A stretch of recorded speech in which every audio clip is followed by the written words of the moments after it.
শেষ দিনে ভোট প্রচারে প্রধানমন্ত্রী নরেন্দ্র মোদী। বুধবার রাজ্যের দ্বিতীয় দফার ভোট 142টি আসনে হবে ভোট গ্রহণ।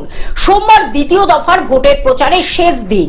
জগদ্দলের সভায় নরেন্দ্র মোদী বাংলার সেবা করা, সুরক্ষিত করা বড় চ্যালেঞ্জ থেকে তাকে রক্ষা করা আমার ভাগ্যে লেখা রয়েছে, আমার দায়িত্ব। এই দায়িত্ব থেকে পিছু হটব না। বাংলার এই ভোট গোটা পূর্ব ভারতের ভাগ্য বদলানোর ভোট। যখন ভারত সমৃদ্ধ ছিল অতীতে, তখন তিনটি মজবুত স্তম্ভ ছিল, অঙ্গ বঙ্গ কলিঙ্গ, অর্থাৎ বিহার, বাংলা, উড়িষ্যা।